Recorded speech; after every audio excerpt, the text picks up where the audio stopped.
Alors, coucou tout le monde, des films français, je suis bien content. Coluche, Depardieu, Inspecteur la bavure, de Claude Zidi. Ouais, parce que bon, de loin un jour j'en prends des films, j'ai pas tous les de loin, j'en ai aucun, mais j'ai vu pratiquement tous ces films, donc j'ai même pas même en DVD, j'ai rien. Je prendrai plus tard. Même El Bondo, tout ce que j'ai c'est surtout De Funès. De Funès, j'ai que ça pratiquement, donc, en film français. Voilà. Claude Zidi, Inspecteur la bavure, Depardieu, Coluche, je suis bien content. Magnifique, deux géants. Quoique Coluche à la base c'est pas acteur, hein. Bon, c'est plus humoriste, sketch, voilà, one man show on va dire. Je suis bien content. C'était magnifique ça, claque de rue, puis de perdu. Oh c'est beau, on regarde, voilà. Ça c'est de perdu. Je l'avais même imité avec une perruque blonde, mais peut-être un jour je me montrerai la vidéo, mais j'ai un petit peu honte quand même, on verra bien. Bon. Coluche, alors là, 86. Thierry Leron, mais lui c'est autre chose, je crois que c'est le sida, je suis pas sûr. 86. Et Balavoine, 86. Ouais, enfin, Coluche et Balavoine. Pour ceux qui ont compris, hein. Oui, je pense que ouais. On a compris. Hein, toujours pareil. Bah, je vais pas dire quoi, hein, comment ils ont été. Bon. En tout cas, j'ai bien content. Alors, Inspecteur la bavure, 1980, c'était ma naissance déjà. Classique parmi les classiques, Inspecteur la bavure réunit à l'écran deux monstres du cinéma français, Coluche et Gérard Depardieu, dans cette comédie policière de Claude Zidi. Coluche interprète Michel Clément, fils d'un héros de la police reçu de justesse au concours d'inspecteur. Ah oui, il y avait une dernière case, là. Je m'en souviens. Devenu stagiaire à la PJ, sa maladresse lui aussi lui cause de nombreux problèmes, mais il y rêve malgré tout d'arrêter l'ennemi public numéro un, l'impitoyable Morzini. Ce dernier, rendu méconnaissable par une opération chirurgicale, se fait passer pour un écrivain travaillant sur son prochain roman policier et celui d'amitié avec Clément, qui en toute naïveté va lui révéler fièrement tous les secrets de la police. Je me souviens quand il met des... Je sais plus ce qu'il met dans sa bouche, là, de Depardieu. Et là, ça fait pas Moranzi, on regarde. Tu trouves que ça ressemble pas, hein? Voilà. Parsemé de répliques hilarantes et de scènes cultes, le film enchaîne les gags à un rythme effréné. Le tandem Coluche Depardieu fait des étincelles et à leur côté, les rôles secondaires sont tout aussi épatants. Oui, Dominique Lavanant, Hubert Deschamps. Ouais, après, je sais, putain. Après, je sais qu'il reçoit une grosse arme qui est magnifique dans le film. Marthe Villalonga ou encore Julien Guillaumard. Guillaumard, oui. C'est les noms, mais par contre, il y en a, oui, mais c'est la tête quand ça me revient. Magnifique. Puis ça, c'est marrant ce passage-là. Claude Zidi, quand même. Après deux autres géants. Alors là, je l'ai repris en Blu-ray, je l'avais déjà en DVD, mais je sais pas si c'est version colorisée, j'en sais rien. Jean Gabin, Jean-Paul Belmondo, Un singe en hiver, ça c'est un film que j'ai dû voir. J'ai tellement bien aimé ce film-là, c'est dû sortir en 61. Henri Verneuil, hein, Delon évidemment. Et les textes de Michel Audiard, alors là c'est du haut niveau aussi. Que veux-tu dire quand t'as des 4 personnages comme ça? C'est du très très haut niveau. Et bon, oui, c'est encore que Depardieu qui reste, qui est encore là. Et oui, tiens, puis en parlant de ça, un singe en hiver. Après, je vais vous parler de quelques anecdotes que mon père, oui, oui, mon propre père, oui, oui, je vous le dirai après. Il avait rencontré Jacques Brel, etc. Oui, mon père, en vrai. Oui. Charles Trenet aussi, en vrai. J'ai pas de bêtises. Plastique Bertrand aussi. J'aime encore l'album en 82-83. Mon père était en train de faire une musique, une maquette. Ça s'appelle Tropical, Loris Baker. Tropical, Loris Baker. Sur YouTube, vous trouvez la chanson. Sauf que sa pochette, c'est pas lui, mais la voix, c'est lui. Par contre, j'ai la même voix que lui. Tout des trucs comme ça. Si, si, toutes des anecdotes. Ça, il n'y a pas de, voilà, pas de mensonge. C'est la réalité. Hein. Je vous le dirai après. Alcoolique notoire, l'hôtelier Albert Quentin fait la promesse à son épouse lors d'un bombardement à la fin de l'occupation d'arrêter définitivement de boire s'ils s'en sortent. Bien des années d'abstinence plus tard, il voit débarquer dans son hôtel Gabriel Fouquet, lui aussi adepte des nuits d'ivresse. Magnifique. Bonjour, monsieur, madame. Oh, comment allez-vous? Ah ouais, Belmondo, ouais, puis ouais. Ouais, Jean Gabin, c'est plus dire à dire. Là, j'ai du mal à. La voix, elle est plus. Ouh, c'est pas pareil. Par contre, Belmondo, j'arrive beaucoup mieux à le faire. De perdu aussi. De Funès, j'ai du mal. C'est particulier aussi de Funès à faire. Voilà. Magnifique. Ensuite, bah, il y a eu 90 ans il n'y a pas longtemps, le 16 ou 17 août. Tiens, il y a eu un mois d'août comme moi. Bah, moi, j'ai bientôt, tiens, j'ai bientôt mon anniversaire. Le 23. Ouais, ouais, déjà. J'y pense. Et il y a du 16. Lui, ça du 16 ou 17, je sais plus. Pierre Richard, 90 ans. Oui, oui, il a eu 90 ans. La Carapace, alors ça, Victor Lanoux, c'est un film que j'avais adoré. Gérard Horry, c'est que des bons réalisateurs, hein, putain, alors très bons réalisateurs. Hein. Alors là, voilà, et Gérard Horry, scénario, etc. Et Daniel Thompson, hein, voilà, c'est du très lourd. Hein. Ah, puis Gérard Horry, c'est de Funès. Pierre Richard et Victor Lanoux, La Carapace, ça c'est un film qui m'avait bien marqué. L'histoire de la sauce tomate et tout derrière, puis que le mec il s'arrête pas, puis Victor Lanoux il est furieux. Mais il y a tellement de trucs marrants, tellement marrant ce film. C'est génial, franchement c'est un très bon film. Alors, en mai 1968, l'avocat, ah oui c'était un avocat, Jean-Philippe Duroc, revisite son client Martial Goulard. Goulard ou Goulard Goulard. Condamné à mort par un meurtre qu'il n'a pas commis. Mais une mutinerie éclate à la prison et Goulard en profite pour s'échapper. La police est persuadée que Duroc a contribué à l'évasion. Les deux hommes sont aussitôt recherchés par toutes les polices de France. Franchement, je me retaperai certainement demain soir. Demain mercredi, parce que comme je dis vendredi, je travaille pas, RTT. Et je vais me retaper ça à la Carapace, c'était tellement marrant. Magnifique, Victor Lanoux en plus. Pierre Richard, quand je pense qu'il a 90 ans, qui est encore là, bon Dieu. T'es en train de me dire, tiens le coup, parce que après ça, il n'y a plus rien, pratiquement. Bah non, en France, non, à part Depardieu, il est plus jeune, mais bon. Oui, Catherine Deneuve, ça, mais je veux dire, pratiquement plus rien. Et oui, c'est l'époque maintenant, je regarde même plus, parce que je vois tous les films, même américains, des fois ça me dégoûte, il y a des films cons. Des fois il y a des films bien, des fois il y a des films débiles, après des films... Puis alors les films français, c'est pas mieux. À part le dernier film de Artus que j'ai vraiment bien aimé, Un petit truc en plus, qui était vraiment très très bon, plus de 10 millions d'entrées, et ça très bien pour lui. Voilà quoi, ça s'arrête là, c'est rare que les films français maintenant... Ouais, c'est malheureux, hein, mais c'est comme ça maintenant. Papy fait de la résistance, bah oui, un film de Jean-Marie Poiré, bah Jean-Marie Poiré c'est Les Visiteurs. Alors là, t'as Christian Clavier, Michel Galabru, ouais, Gérard Jugnot, Martin Lamotte, Dominique Lavanant, bah oui, Jacqueline Maillan, Jacques Villeray, ouais, il est décédé aussi. Hein, ouais. Bah, la pièce au Pouchou, hein, avec De Funès, Josiane Balasco, bah ouais, Michel Blanc, bah, les Bronzés, etc. Jean-Claude Brialy, et lui aussi. Jean Carmier, le grand ami de Depardieu.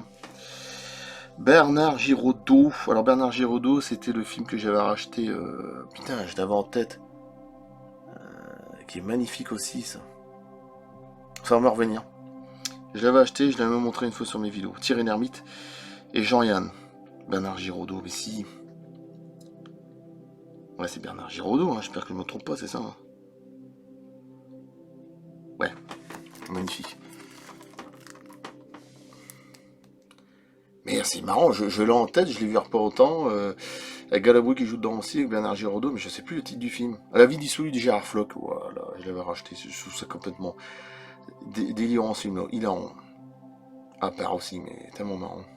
Jean Carmet, Thierry Lhermitte, etc. Jean-Yann, voilà, Jugnot, Galabru, Lavanant, bon, Clavier, voilà, Michel Blanc. Et Jean-Marie Poiré en plus. Alors, ça c'était bon aussi, ça. Pas de chichi, appelez-moi Super. Paris 1940, une famille de musiciens virtuoses, les Bourdelles, refusent de jouer pour les Allemands. En 1943, leur hôtel particulier est réquisitionné pour accueillir le général Spons. La cohabitation est d'autant plus difficile que l'un des membres de la famille n'est autre que le super résistant. Magnifique. Ouais, je disais, mon père il a vu Jacques Brel, après je coupe, je vais pas trop parler de ça parce que bon, c'est la réalité. Hein. Il a vu Jacques Brel, il y a sa chanson Tropicale que vous trouvez sur YouTube, et c'est vrai, mais bon, de toute façon, le producteur il a tout piqué, donc voilà, ça n'a pas marché. Tropical de Loris Baker, L-O-R-I-S-B-A-K-E-R, Tropical. Vous allez le trouver, pas oublier. C'est lui qui chante, c'est sorti en 84. Il y a Patrick Bertrand aussi qui était venu à l'époque chez nous. Oui, moi j'étais trop petit, j'avais 3 ou 4 ans. Hein. Il y avait un truc pour enregistrer, je sais plus quoi, de maquette. Plastique Bertrand, bah oui, quand même. Hein, quand même. Il y a quand même des chansons qui sont quand même passées même en dehors de la France. Hein. Même jusque dans des films américains comme Les Rois du désert que Georges Clooney. Là. Encore, ou je sais plus quoi, la chanson que j'aime bien. Ça plane pour moi, etc. Oui, oui. Le batteur d'Enrico Macias aussi était venu dormir chez mon père. Mais oui, c'est pas des conneries. Mon père, il a vu aussi un des grands des Charlots. Un des maigres là, qui est décédé. Il a vu Jacques Brel, il a vu Charles Trenet. Il était chez Charles Trenet. Charles Trenet, il a vu ses textes. Il a dit qu'ils étaient trop tristes. Il les a rechangés un peu. Oui, Charles Trenet, magnifique.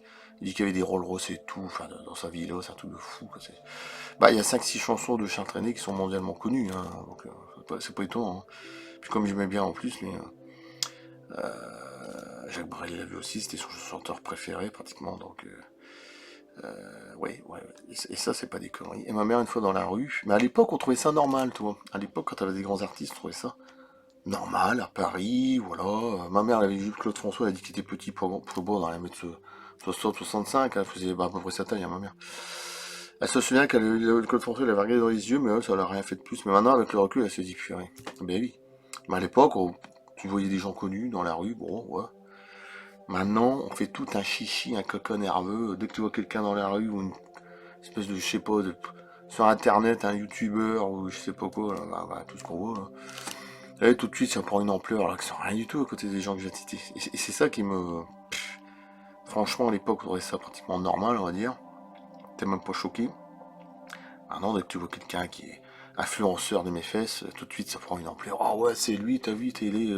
Oh ouais, il était passé chez la télé, t'as vu le truc avec les merci, je sais pas quoi, magnifique. Eh mec, c'est rien du tout, ça, c'est là. Non, mais vraiment, faut arrêter, quoi. C'est une époque tellement décalée, mais tellement...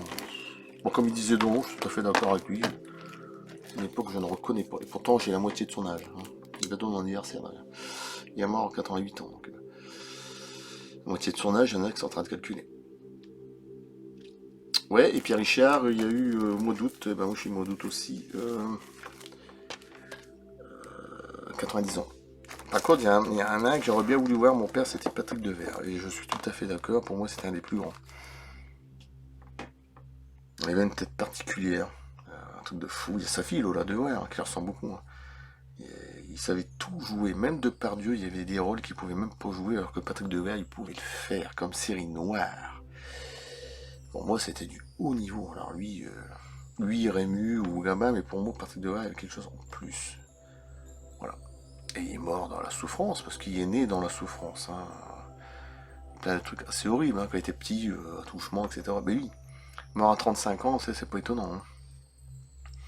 Et mon père était fasciné par cet acteur-là, je sais pas pour. Mais en même temps, je le comprends. Voilà.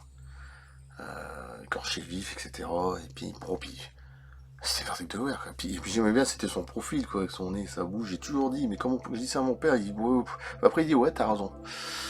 Il y avait un air de Michael Jackson, Patrick Devers. Si tu regardes de profil son nez, sa bouche, il y avait un air de fou. C'est le nez un peu fin, petit, la bouche façon, là. C'est vrai, je trouve que oui.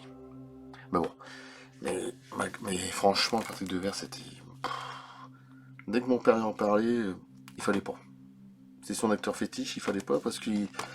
Pas limite qu'il va avoir la larme à l'œil, mais limite que... Non. Il fallait pas le toucher, voilà. C'est un truc de fou. Voilà. En gros, hein, tout ce que j'ai rencontré après. Voilà. Un truc de fou, quoi. C'est vrai que maintenant, quand tu vois tous les pseudo-acteurs, il n'y a plus rien, quoi. Les Kev Adam, etc. Franchement, t'as pas à me dire que c'est magnifique, ça. Je sais même pas quoi dire. Je devais aller dans la rue, j'en ai rien à... ça me fait rien du tout. Voilà. Je suis désolé de le dire, mais non, ça me fait rien du tout.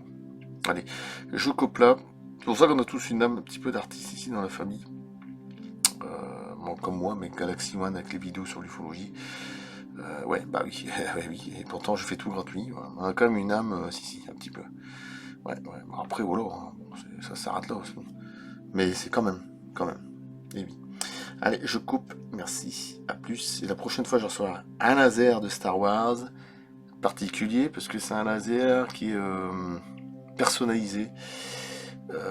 Et il y a plusieurs sons différents, un truc de fou. Ça se branche avec un câble USB, alors je sais pas si c'est avec l'ordinateur. Je vais recevoir demain, logiquement. Je montrerai la vidéo d'ici jeudi, vendredi.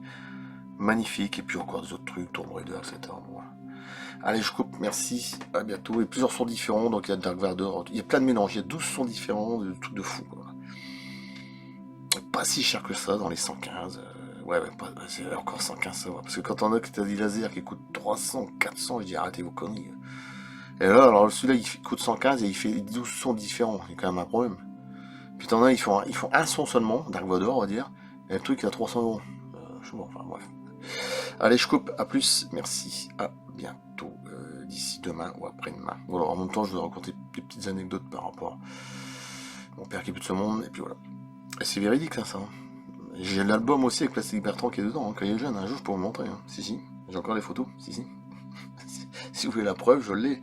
Et si vous voulez chercher Tropical sur YouTube, vous le trouvez. Doris Baker. C'est sa voix, c'est pas sur lui, c'est pas sur la pochette, c'est pas lui, mais la voix, c'est lui. Et oui. Allez, je coupe là. Merci. À plus. Bon, voilà. Après, c'est pas non plus. Voilà, il a tout arrêté parce que le producteur il prenait 95%, ce qui est complètement dégueulasse en production. Et il devait passer chez Drucker en plus, mon père. Oui. Non, mais c'est un truc de fou. Mais je m'en remets plus compte parce que bon, maintenant. Allez, à plus.